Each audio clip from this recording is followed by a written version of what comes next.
Obulungi yakomere kwanda Rose Media bijinkwanizo nakola nkobaze muli mujona joto sakengala nkwani ya subscribing nga tuyanziza nyo tuyanze katata naba subscribing nga teka notification bell retaka videos no berenga oziraba mu bude olwale nkomerezaawo bato bananga bato ya Sindi ne Sheeba yagwa na yo lutalo lukyagenda maaso abawagizi bo baganyo kikiriza nti bano bali bekolera nsimbi era bubale kati balina yadde olutalo wakati waabwe kakati no olutalo olwo lukyagenda maaso luli wakati w'abawagizi nga bagamba nti Sheeba lwaki yekolera party ate nga bambi kyagambibwa nti mikwano gye bamukolera pate akabaga kamwebazanga amaliriza bato naye abantu bakyamuvuma mbulo yali yekulisa kinga ate kuyimba kwa mulema bannange ekiri mu comment section ekiri ku social media naye bannange bw'otunulira bino ebintu byonna byonna weewuunya lwaki Abannayuganda bakyakiremeddeko ng'ate ddala bali abantu baali mu kwekolera mu Simbi kati nno tubadde tuli awo tutandika okulaba ennyumba ng'eyitaayita ku social media nga basindicate bagirese mbu yasindi naye Sindi yagaanye okwogera yagambye yagaana okwogera ebyobugagga bwe ye kyalina okulaga abantu ye talent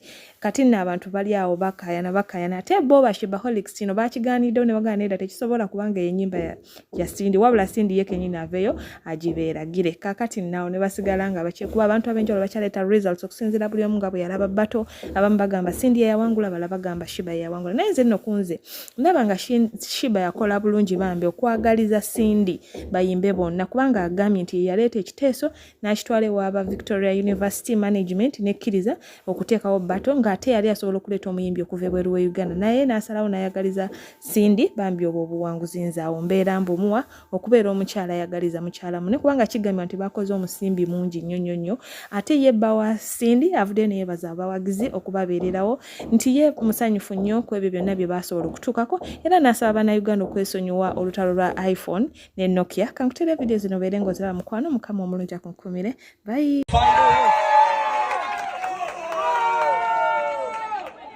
99% of stage performances, dancers.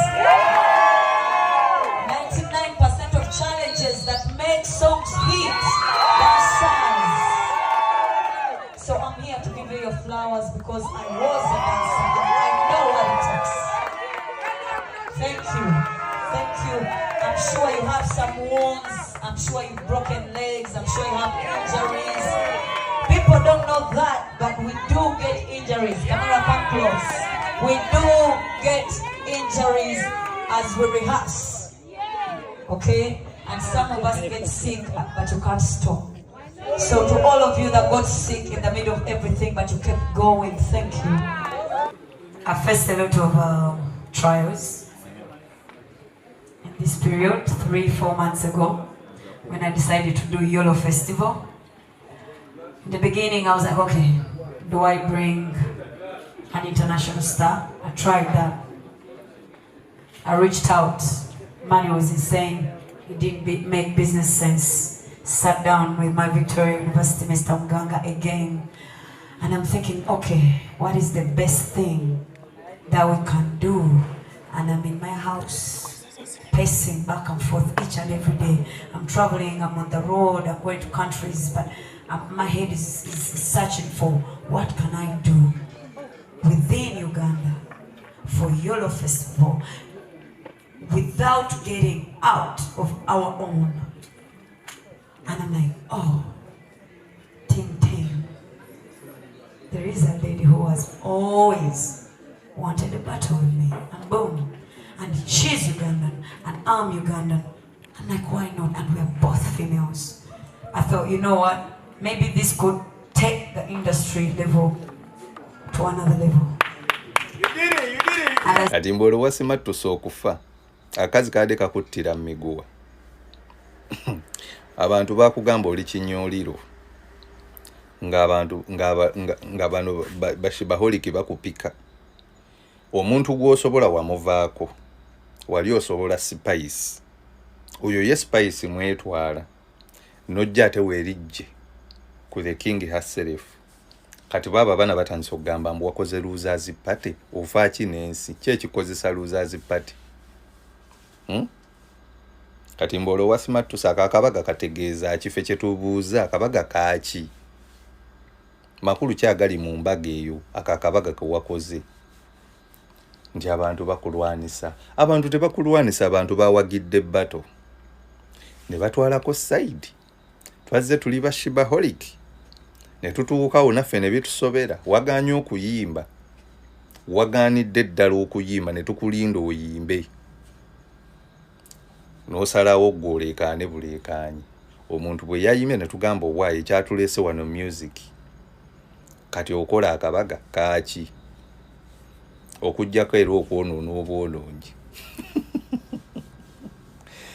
naye Queen Kama ali kuddamu okusanga nga weerijja mu bintu by'abayimbi era federation eyongera okugumya nalabye mukulu wo Kenzo ng'akugumya naye waneeno yakabirako mu luyimba yagaana erijja mu luyimba lw'omusajja olw'oluzungu bye yalukola wabiraba ngwe musiru.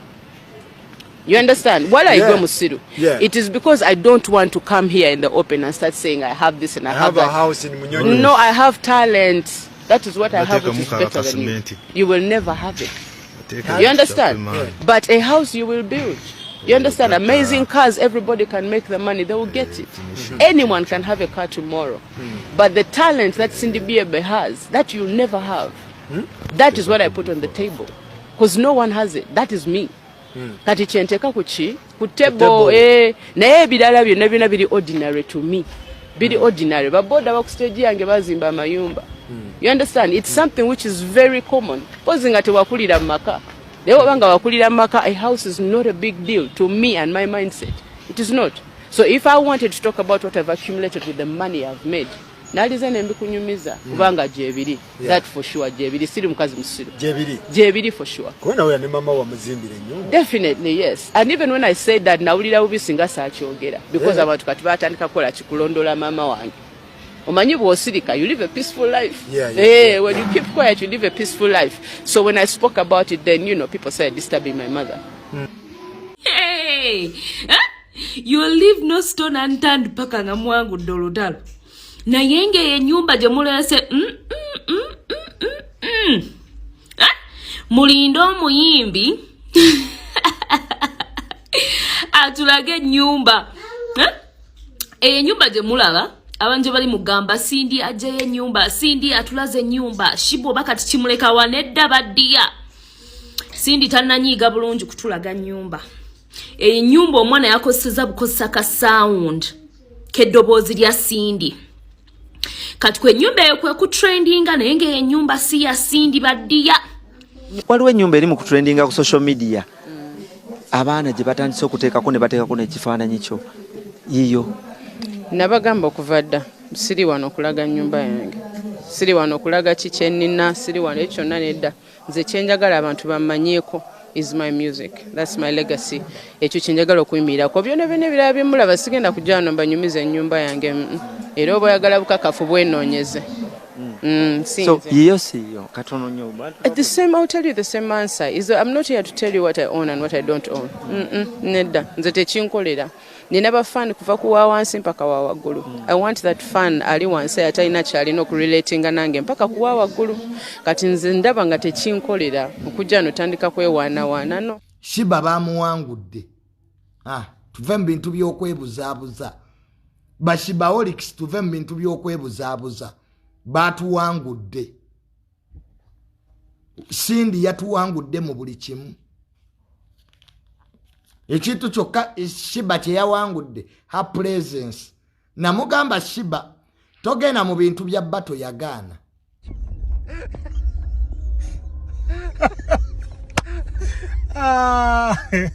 Guys, stop the jokes. Stop the iPhone jokes. Come on. You know, a friend of mine just called me from France and said after France has banned iPhone. By the way, on a serious note, yeah, I looked it up and it's true. It's very true. France has banned iPhone. So now I'm just laughing because of the other things he said. Yeah, but anyways, thank you guys so much. Thank you very, very much for showing up on Friday and showing love. Come on, we had fun. We had fun, undisputed fun. This is a record breaker. We've done it. Thank you, and we couldn't do it without you guys. So thank you so much. Always stick to your Nokia. It's very reliable. No country has ever banned Nokia. Interesting.